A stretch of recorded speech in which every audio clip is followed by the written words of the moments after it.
Hello, this is Shmuel Moshe, and you are listening to the Weekly Parashahcast, the weekly Torah portion podcast where I read portions of the Tanakh and provide my own interpretations of what I think it all means. This week's episode falls on the 17th of Shevat, 5785, February 15th, 2025, the Parashat for Yitro, and we're going to begin the book of Samuel, that's Shmuel. Oh look, my name. We'll be starting with chapter 1, jumping right on in. I'd like to remind everybody I'm not a professional Torah or Tanakh scholar, just somebody who wanted to study the Torah. You could follow along with my reading in English on Chabad.org. Let's go ahead and begin. Shmuel, chapter 1, verse 1. And there was one man from Ramathaim Zophim, from Mount Ephraim, and his name was Elkanah, the son of Yeroham, the son of Elihu, the son of Tohu, the son of Zuph, an Ephraimite. And he had 2 wives. The name of the one was Hannah, and the name of the second was Peninnah. And Peninnah had children, but Hannah had no children. And that man was wont to go up from his city from appointed time to appointed time, to prostrate himself and to slaughter peace offerings to the Lord of hosts in Shiloh. And there the 2 sons of Eli, Hophni and Phinehas, were serving the Lord. And when it was the day, and Elkanah slaughtered peace offerings, and he would give to Peninnah his wife and to all her sons and daughters portions, and to Hannah he would give one choice portion, for he loved Hannah, and the Lord had shut up her womb. And her rival would frequently anger her in order to make her complain, for the Lord had shut up her womb. And so he would do year by year, as often as she went up to the house of the Lord, so she would anger her, and she wept and would not eat. And Elkanah her husband said to her, Hannah, why do you weep? And why do you not eat? And why is your heart sad? Am I not better to you than 10 sons? And Hannah rose after eating and after drinking, and Eli the priest was sitting on the chair beside the doorpost of the temple of the Lord. And she was bitter in spirit, and she prayed to the Lord and wept. And she vowed a vow, and said, To Lord of hosts, if you will look upon the affliction of your bondswoman, and you will remember me, and you will not forget your bondswoman, and you will give your bondswoman a man-child, and I shall give him to the Lord all the days of his life, and no razor shall come upon his head. And it was, as she prayed long before the Lord, that Eli watched her mouth. But Hannah, she was speaking in her heart, only her lips were moving, and her voice was not heard, and Eli thought her to be a drunken woman. And Eli said to her, Until when will you be drunk? Throw off your wine from upon yourself. And Hannah answered and said, No, my lord, I am a woman of sorrowful spirit, and neither new wine nor old wine have I drunk, and I poured out my soul before the Lord. Deliver not your bondswoman before the unscrupulous woman, for out of the abundance of my complaint and my vexation have I spoken until now. And Eli answered and said, Go in peace, and the God of Israel will grant your request which you have asked of him. And she said, May your bondswoman find favor in your eyes. And the woman went on her way and ate, and her face was not sad any more. And they arose early in the morning and prostrated themselves before the Lord. And they returned and came to their house, to Ramah. And Elkanah knew Hannah his wife, and the Lord remembered her. And it was, when the time came about after Hannah had conceived, that she bore a son. And she called his name Samuel, because, she said, I asked him of the Lord. And the man Elkanah and his entire household went up to slaughter to the Lord the sacrifice of the days and his vow. But Hannah did not go up, for she said to her husband, Until the child is weaned, then I shall bring him, and he shall appear before the Lord and abide there forever. And Elkanah her husband said to her, Do what seems good to you. Stay until you have weaned him. Only may the Lord fulfill his word. And the woman stayed and nursed her son until she weaned him. And she brought him with her when she had weaned him, with 3 bulls and 1 ephah of meal, and an earthenware jug of wine. And she brought him to the house of the Lord to Shiloh, and the child was young. And they slaughtered the bull, and they brought the child to Eli. And she said, Please, my lord, as surely as your soul lives, my lord, I am the woman who was standing here with you to pray to the Lord. For this child did I pray, and the Lord granted me my request which I asked of him. And I also have lent him to the Lord all the days which he will be alive. He is borrowed by the Lord. And he prostrated himself there to the Lord. All right, end of the first chapter. So, a quick rundown. There is a man from the children of Ephraim, and he has 2 wives, Hannah and Peninnah. Now, there's a very similar story here in the Leah and Rachel situation with Yaakov, Israel. One of the wives is having children, and the other one isn't. But it's clear that Elkanah really loves his wife Hannah.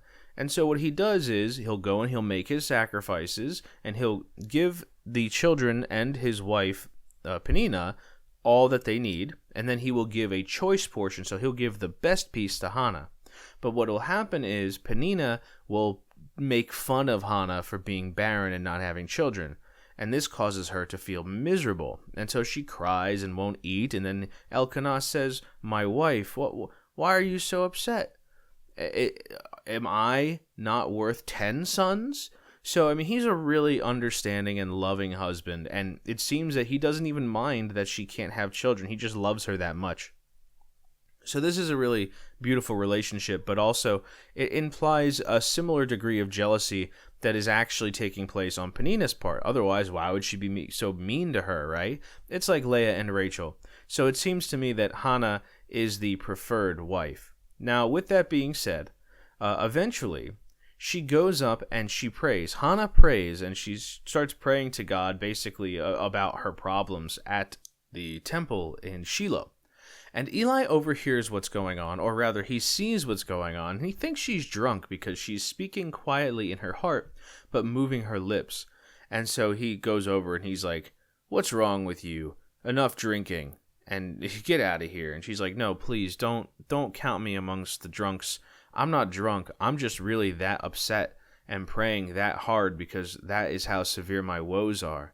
And my prayer, as she was praying in her mind, she was basically making a vow saying that if she could have a child, a boy, that she would make a vow to give him to God for all his life. Now, this is very similar to the Samson vow, or to the Samson situation, right? So I almost suspect that Samson is a well-known enough story amongst the people that this is why she thinks to take this action.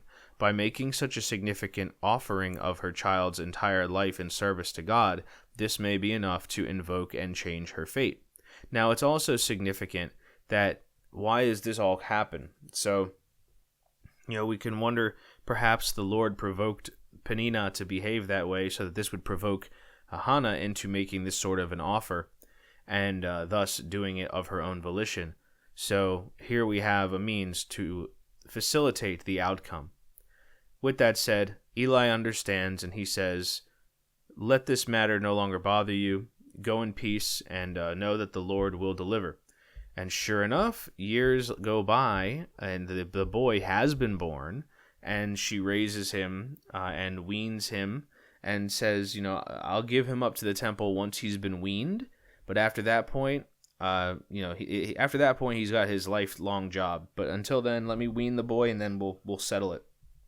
And Elkanah understands, and once the time finally comes, he is brought to the temple, and she says, "This here is the boy. If you remember me, Eli, I was the woman who prayed that you saw here that day. Behold, this is what I prayed for, my son, and now he belongs to God." So it says he prostrated himself there to the Lord. I'm assuming that this was Shmuel, who did this. So now let's go ahead and move on to chapter 2. Shmuel chapter 2, verse 1. And Hannah prayed and said, "My heart has rejoiced through the Lord. My horn has been raised by the Lord. My mouth is opened wide against my enemies, for I have rejoiced in your salvation. There is none as holy as the Lord, for there is none besides you, and there is no rock like our God. Do not increasingly speak haughtily. Let not arrogance come out of your mouth, for the Lord is a God of thoughts, and to him are deeds counted. The bows of the mighty are broken, and those who stumbled are girded with strength. Those who were satiated have hired themselves out for bread, while the hungry have ceased. While the barren woman has borne 7, she that had many children has been bereaved. The Lord kills and makes alive. He brings down to the grave and raises up. The Lord impoverishes and makes rich. He humbles and also he exalts. He lifts the poor from the dust. From the dunghill he raises the pauper, to seat them with princes, and a seat of honor he causes them to inherit. For the pillars of the earth are the Lord's, and he placed the world upon them. The feet of his pious ones he will guard, and the wicked shall be cut off in darkness, for not by strength will man prevail. For those who strive with the Lord will be broken. Upon him will he thunder in heaven. The Lord will judge the ends of the earth, and he will grant strength to his king, and raise the horn of his anointed one. And Elkanah went to Ramah, to his house, and the child was serving the Lord before Eli the priest. And Eli's sons, unscrupulous men, knew not the Lord. And this was the due of the priests from the people. Whenever any man would slaughter a sacrifice, the servant of the priest would come when one cooked the flesh with a three-pronged fork in his hand, and he would thrust into the firepot, or into the pot, or into the cauldron, or into the pan, everything which the fork would pick up. The priest would take therewith, so would they do to all Israel who came there in Shiloh. Also before they would make the fat smoke, and the servant of the priest would come, and would say to the man who slaughtered, Give meat to roast for the priest, and he will not take from you cooked meat, but raw. And if the man said to him, Let them make the fat smoke now, and then take for yourself as your soul desires, and he would say, No, but now you shall give, and if not, I shall take by force. And the sins of the lads was great before the Lord, for the men despised the offering of the Lord. And Samuel was serving before the Lord, being a lad girded with a linen robe. And a small robe his mother would make for him, and she would bring it up to him from appointed time to appointed time, when she ascended with her husband to slaughter the sacrifice of the festive days. And Eli would bless Elkanah and his wife, and he would say, May the Lord grant you seed from this woman, because of the request which he had requested of the Lord, and they would go to his place. For the Lord remembered Hannah, and she conceived and bore 3 sons and 2 daughters. And the lad Samuel grew up with the Lord. Now Eli had become very old, and he heard all that his sons were doing to all Israel, and that they would lie with the women who congregated at the entrance of the tent of meeting. And he said to them, Why do the likes of these things? For I hear evil reports about you from all the people. No, my sons, for the rumor which I hear the Lord's people spreading is not good. If man will sin to man, the judge will judge him. If, however, he will sin against God, who will intercede in the judgment on his behalf? But they would not hearken to their father's voice, for the Lord desired to kill them. And the lad Samuel was growing up, and bettering himself both with the Lord and with people. And a man of God came to Eli, and said to him, So said the Lord, Did I appear to the house of your father when they were in Egypt, enslaved to the house of Pharaoh? And did I choose him from all the tribes of Israel to be my priest, to offer up sacrifices on my altar, to burn incense, to wear an ephod before me? And did I give to the house of your father all the fire offerings of the children of Israel? Why then do you kick at my sacrifice and at my meal offering which I commanded in my dwelling place? And you honored your sons above me, before my people, to feed yourselves from the first part of every offering of Israel. Therefore, says the Lord God of Israel, I said your house and the house of your father will walk before me forever. But now, says the Lord, far be it from me, for those who honor me shall I honor, and those who despise me will be disgraced. Behold, days are coming when I shall cut off your arm and the arm of your father's house, that there shall not be an elder in your household. And you will look upon a rival in my dwelling place in all the days which God will do good to Israel. And there will not be an elder in your household all of the days. Yet every man of yours shall I not cut off from my altar, to disappoint you and to sadden your heart. And all those raised in your house will die as young men.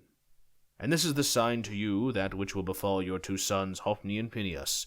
In one day both of them will die.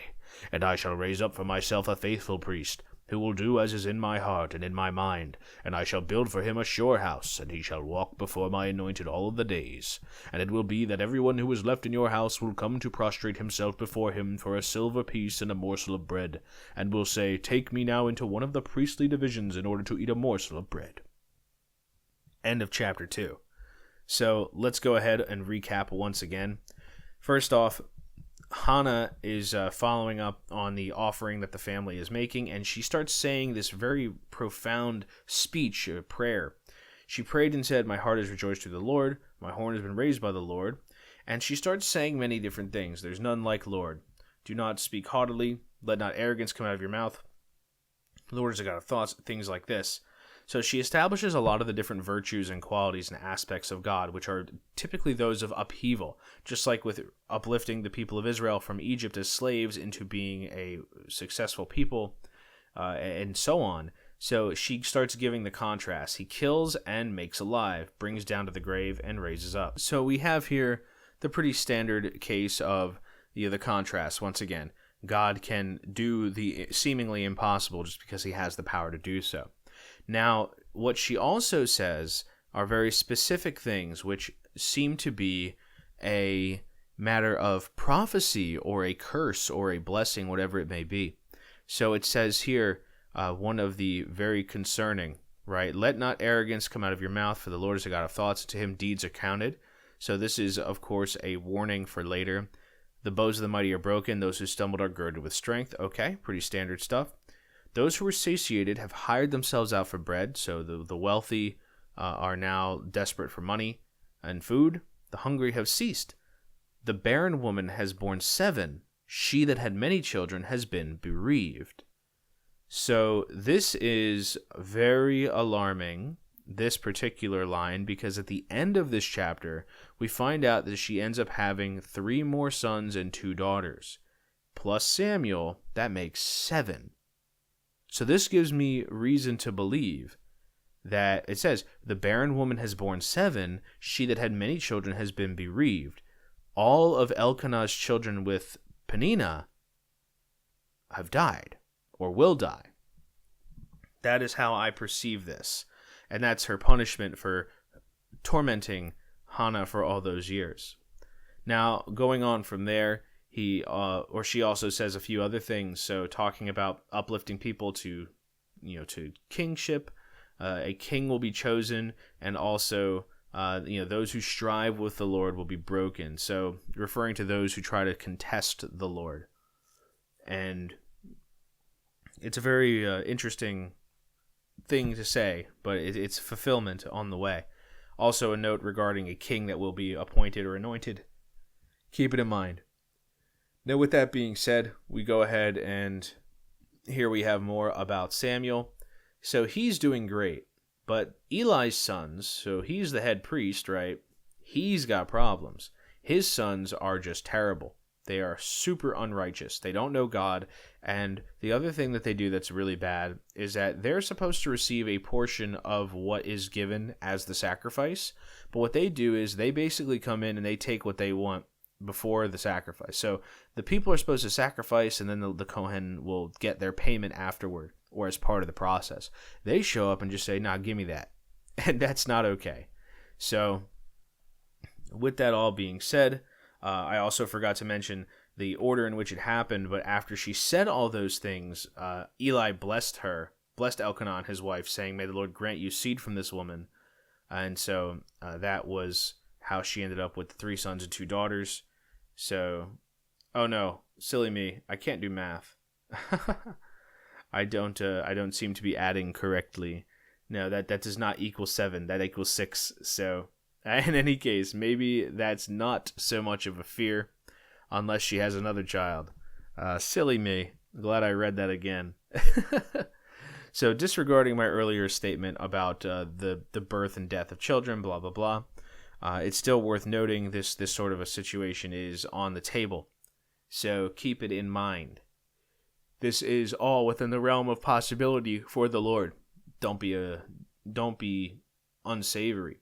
Now, that being said, it could also be that because she said that, she does not have 7, because then it would fulfill this thing where Peninnah's children would die. I don't know. I'm just sort of throwing stuff around based on the power of what she's saying. It is all very true. These are all different aspects of God. So not having a 7th child would prevent it from being exactly the scenario. So hopefully that doesn't happen, right? At least in the circumstances. But let's go ahead and move on. Now, a man of God shows up, so we can assume this is a prophet, one who has heard from God directly, and has come to tell Eli what's going on. He says, Eli, I have some news for you from the Most High. So God told me this, to tell you this. He says, was it not your father, and refers to Aaron, the lineage of Aaron, who was appointed of all Israel to be the high priest? And were you not given these very specific, wonderful assignments where you would get your choice, your portion, and you would do all these things? You had a very set task that was supposed to be for your people.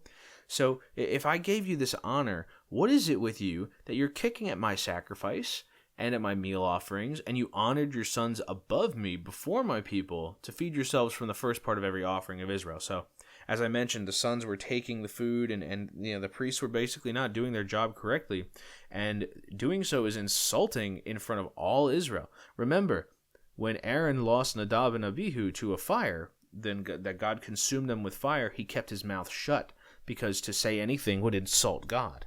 Now, for him to not stop his sons from doing what they were doing, this is their sin. He did not do as Aaron did, but rather instead glorified his sons by letting them commit such heinous acts. And so, even though he would tell them, like, boys, what you're doing is terrible, they would basically ignore him, and now he's being warned. So here's what's going to happen. Since you've been so terrible, I'm going to kill both of your sons in the same day. Your house your house will be empty. You are going to not be all cut off as far as the house of the Cohen, Aaron's descendants, but you personally will be. Your house is done for. And what's going to happen is there will be others who will go to the priest that I uplift as my priest, and they will beg him for the honor and opportunity to get some coin and bread, because that's what's going to happen. Because of what you've done as the high priest, you've failed me so terribly, and you've dishonored me so much, that I'm going to make sure that you suffer for this. He says, every man of yours shall I not cut off from my altar, to disappoint you and to sadden your heart, and all those raised in your house will die as young men. Every man of yours shall I not cut off from my altar. So in other words, he's making sure that not all of them are cut, just Eli's. This is personal. And that should leave him with misery, despair, and sadness. But it's interesting. I think Eli knows this and kind of accepts it. So now we can go ahead and move on to the third chapter. Verse 1, chapter 3 of Shmuel. And the lad Shmuel was serving the Lord before Eli. Now the word of the Lord was withheld in those days. Vision had not broken through.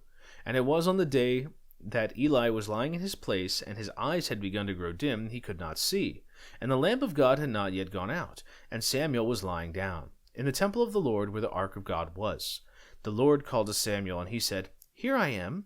And he ran to Eli and said, Here I am, for you have called me. And he said, I did not call. Go back and lie down. And he went and lay down.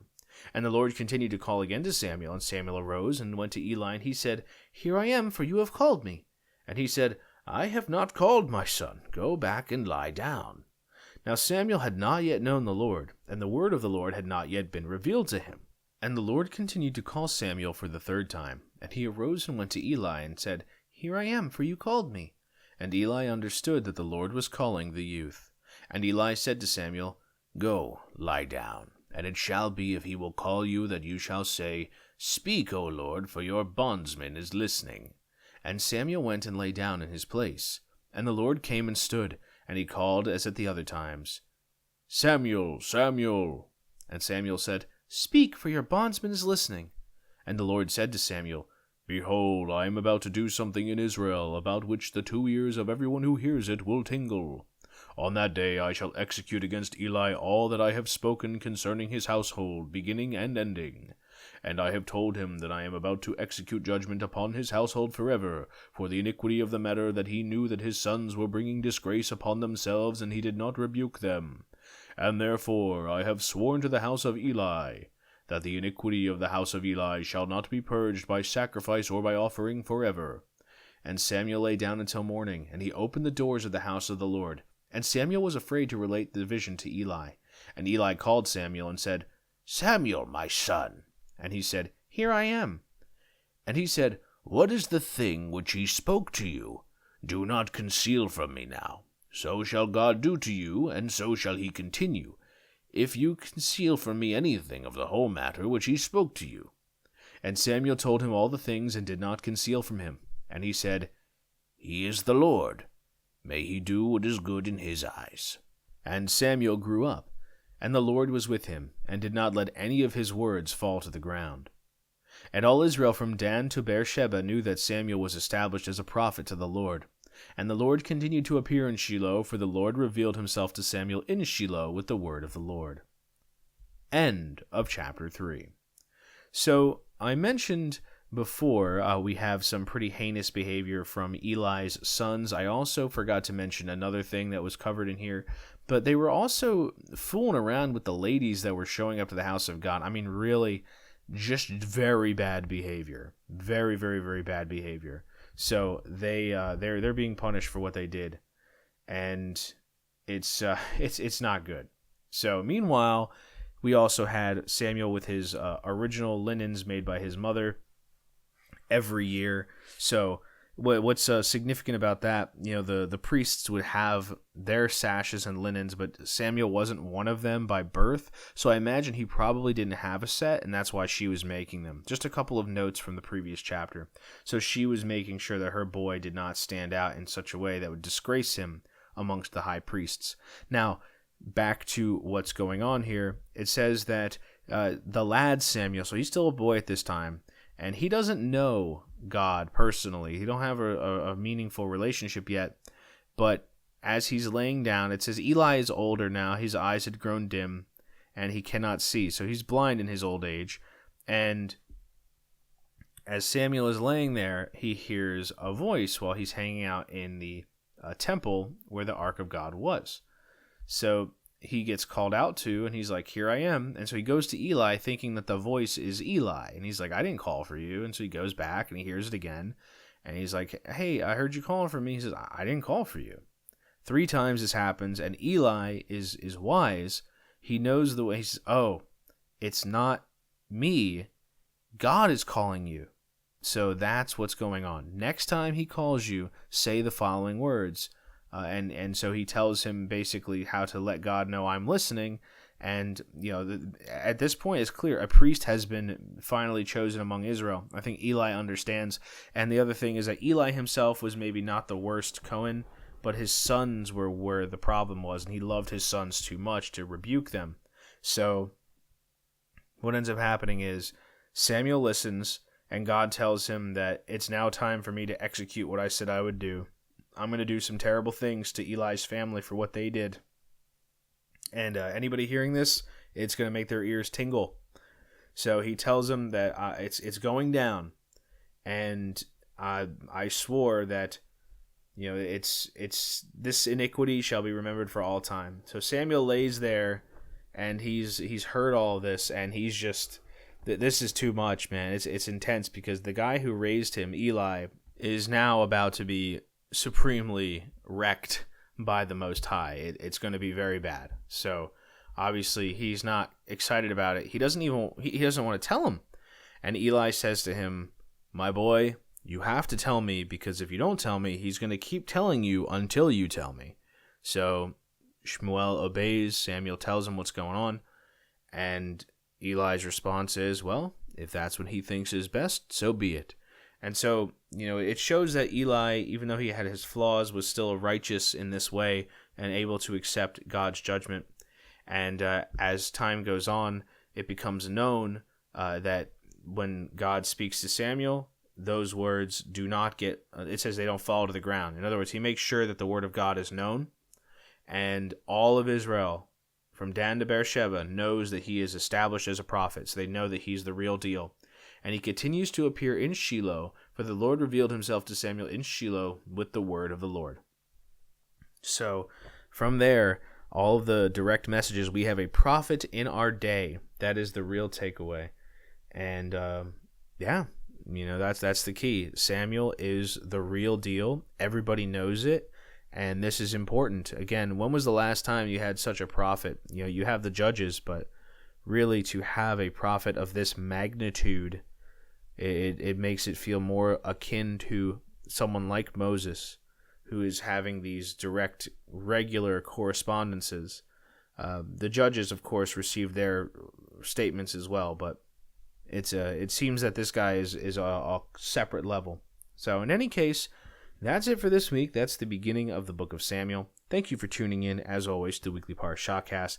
Tune in next time. We'll be continuing with chapters 4 through 6, but I guess I really want to make a point here to emphasize the importance of honoring what is the assigned mission statement, right? If you are given the role that the high priests are given, you cannot dilly-dally with those tasks. And I think that's true in life in general. You may be given a great appointment. You can't just take it for granted. You have to actually honor the deal. Otherwise, an outsider may end up taking the job, and you will be put to shame, because that's simply how it goes. And there will be no one to blame but yourselves. So until next time, this has been Shmuel Moshe with the Weekly Parashahcast. Thank you for tuning in. Hope to see you next time. Until then, Baruch Hashem.